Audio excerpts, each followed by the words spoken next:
Here are 7 habits that keep men weak and how you guys can improve that. Habit number 1 is not taking responsibility.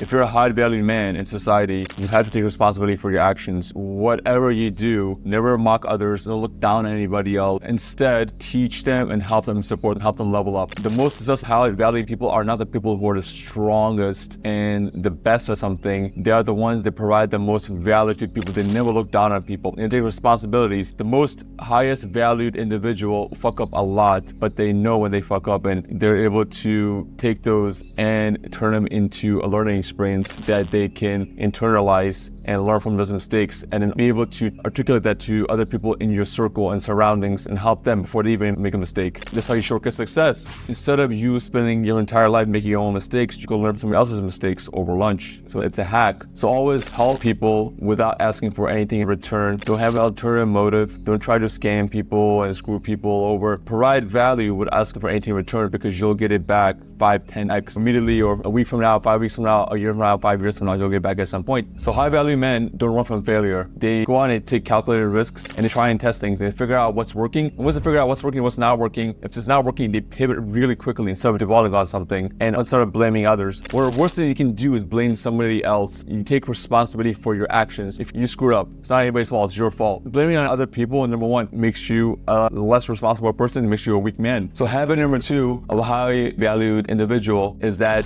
they choose growth over comfort. You're never going to level up in life if you don't try things and you go out and you take chances. A lot of people, they're born in some town and they go to the same school and they get married in the same town and they get a job in the same town and live their entire life living in that little petri dish. They don't know nothing else. They live in a little pond, don't realize how big of an ocean is out there, and it gives them a sense of comfort. But when you have that sense of comfort, you're not going to grow. The only way for you to grow is take yourself out of that little pond and then go jump in the ocean where there's bigger fish doing bigger things, because then it's going to give you a perspective and a measuring stick of how people are accomplishing what you want to accomplish at a faster rate in a shorter period of time. And the only way you can do that is be in those places and move out of your comfort zone. High value people never look at failure as the end. They look at it as stepping stones. They know that if they try something and it doesn't work, that means they have to pivot and try again until it finally works. And that's having extreme grit and to be able to push through obstacles, because resistance will always be there. It's just you have to become an immovable force to overcome that resistance. If the resistance comes in at 5 miles per hour and you're just going at 1 mile per hour, it's going to crush you. But if you're a powerhouse and you're going at 10, 15, 20, 30 miles an hour, you're going to go through that resistance and limitation and achieve what you want to achieve. The third habit that keeps high value men weak is not having a growth mindset, not investing in themselves early age. High value people respect themselves a lot and they don't allow themselves to be around toxic things, drinking, smoking, toxic people, toxic family members, toxic things that are going to be not conducive to your growth. You should be only going up. In 20s, you should be planting seeds that are going to pay off when you're in your 30s and 40s. So the earlier you're able to plant seeds and invest in yourself and get around the right people, the faster you're going to grow. You have to realize you can't grow by yourself. You need the right people in your circle. You need the right mentors, you need the right relationships, you need the right family members, you need the right environment, right city, right books, everything. It all compounds together. It doesn't mean it's going to be perfect. No, nobody's had it perfect. Anybody has made it, not one person that had it perfect. They've all have had their trials and tribulations, but they keep on pushing forward and making shit happen. So you should be planting seeds in your 20s and resisting distractions, especially in your 20s. You're probably most likely either graduating college or maybe you skip college, but you got to have a plan A, plan B, plan C. What are you going to do with the time? If you want to spend your time going out clubbing, going to bar and going to concerts all the time and just taking your limited time that you have and just allocating it to non-value activities, then it's going to stunt your growth. You're not going anywhere. What's the point?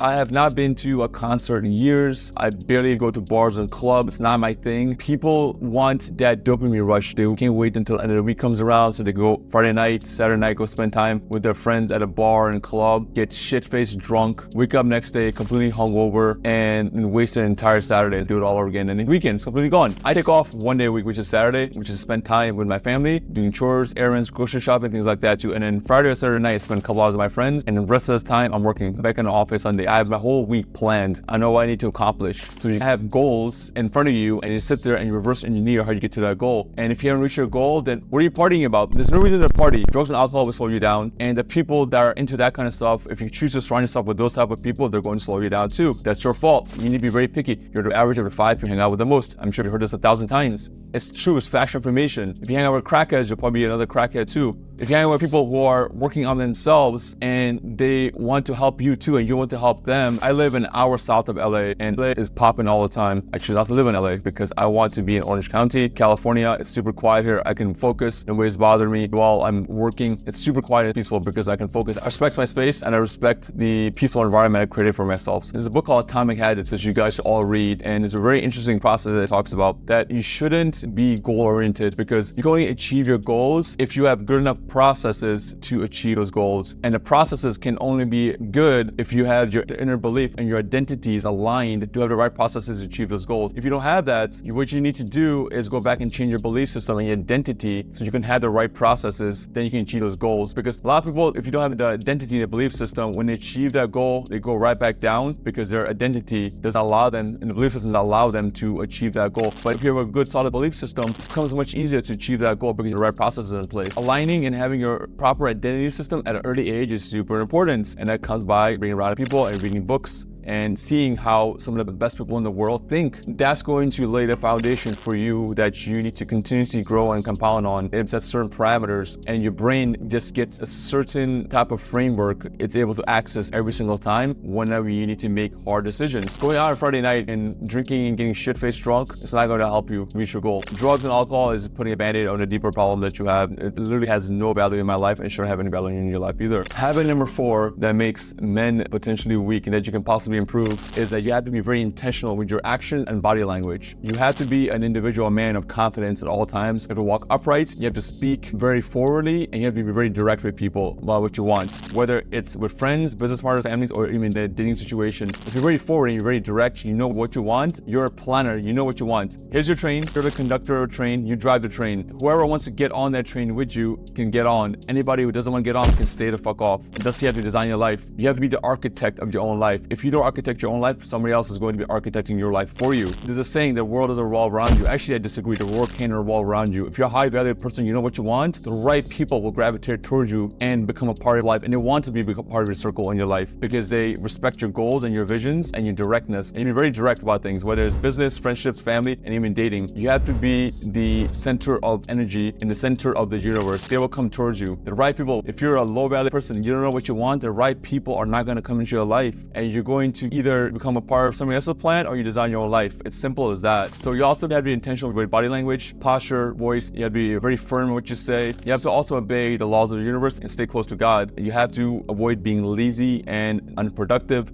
because it's not going to get you anywhere. It's a fucking dead end. Also, belief system should be very concrete and very firm and aligns with having God in your life and having parameters and what's morally right and what's morally wrong. Have that moral compass every decision that you make. But it makes you a highly valued man because you know what you want and you also have God in your life. People who don't believe in God, they don't have a moral compass. The 5th habit of a highly valued individual is that they plan everything very carefully, from their sleep schedule to what they eat to where they travel to. Everything is very carefully planned. Does it mean everything is going to be 100% on point and exactly as they want? No, but they have a pretty good general direction of where they want to go and they write it down and they pivot accordingly and get what they want in life. If you have structure in your daily life, from the time you wake up, I get up, I know exactly what I need to do, from shower to praying, to what kind of breakfast I need to have, to how much time it takes to get to my office, to my hour of personal development, how much time I need to spend looking at emails, admin work, to the actual projects, recording content, whatever it is, I have everything very structured. To the time where I need to basically stop working for the day, shut off my laptop and notification, go and drive to the gym and spend my 90 minutes to 2 hours at the gym and getting my workout in, make sure I get it done, and then going home, having dinner, and then going to sleep by a certain time. It's a very structured schedule. If you don't have structure in your life,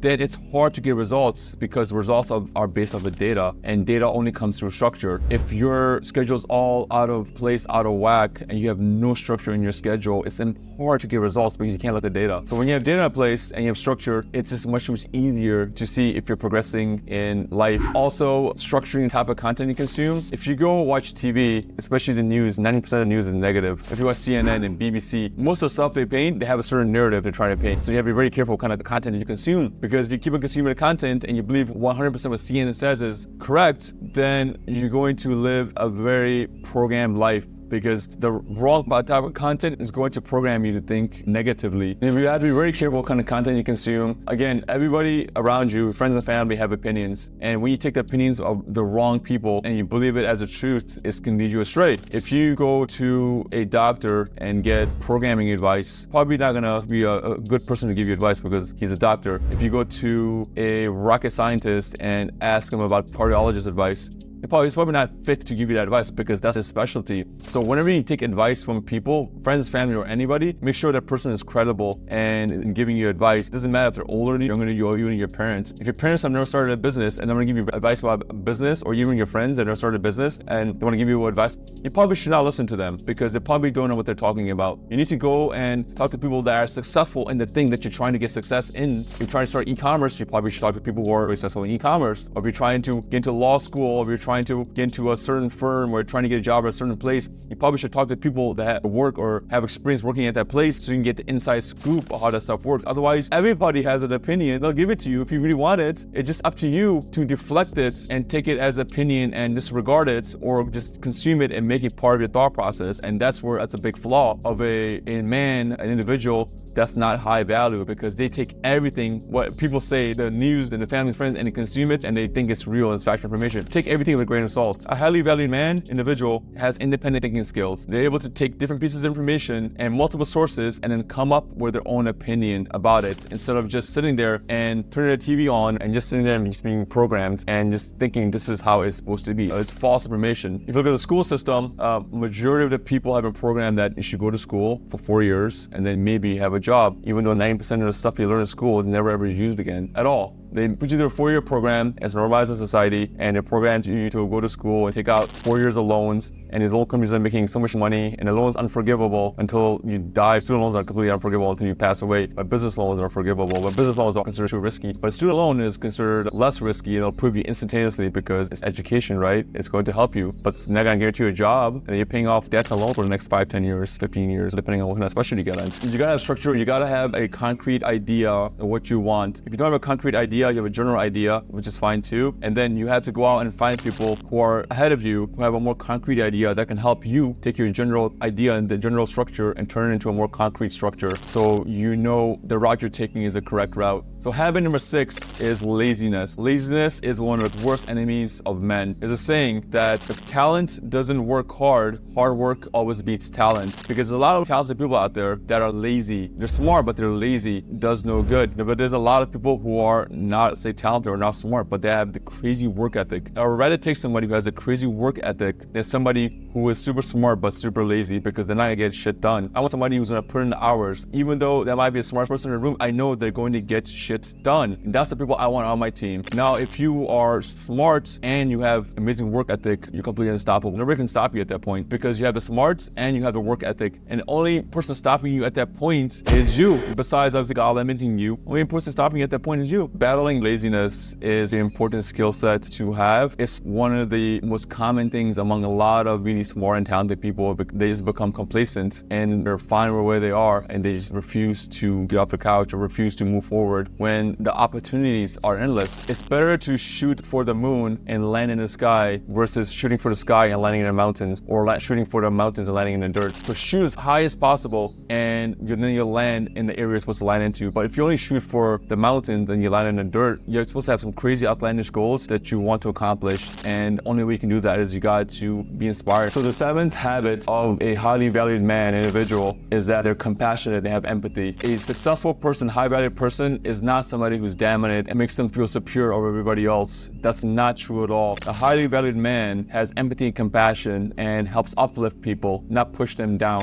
If you have anybody in your circle that the slightest mistake that you made, or it's the wrong thing that you do, and they're going to come and bash you instead of trying to help you and fix their problem, of course correct you, that's not people you want in your circle. Because if you get bashed enough by your friends and family, you're probably not going to want to pursue that task ever again, or pursue that goal ever again, because you've heard enough negativity about it that you start to doubt yourself. And if as people start to continue to create doubts in your head, it's going to have limitations in the future action, and you're going to regress into your previous habits, get into your non-growth habits. Showing empathy and compassion shows strength and character. And anybody I have in my circle, the first thing I look for is a character. I don't care what kind of money they have in bank account, how many Lamborghinis or Ferraris they have. It's pretty irrelevant. But that material stuff can go away. If you die, you can't take it with you. Look at it. If your character is on point, a highly valued man, it shows empathy and compassion and has an inner strength and character. Whenever I have people in my circle, the first thing I look for, not much money in the bank account, what kind of value they provide, is character. Character is what defines you. I don't care how many exotic cars you have, how many houses you have, how much money you have. You can completely lose it all, and I can have the same thing. And if I lose it all, then these people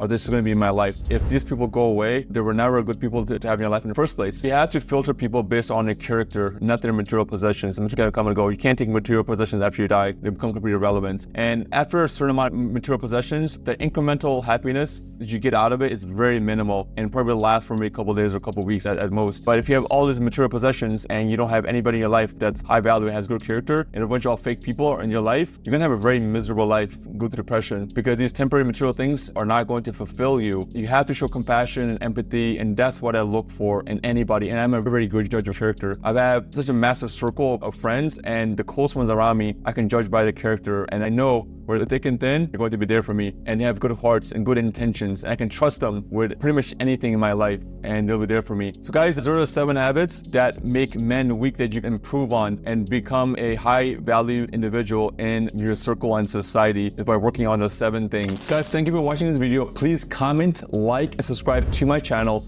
for more motivational and value-packed content. My goal is to help you guys become better versions of yourself so you guys can improve your mindset and get the success that you deserve. I will see you guys on the next video.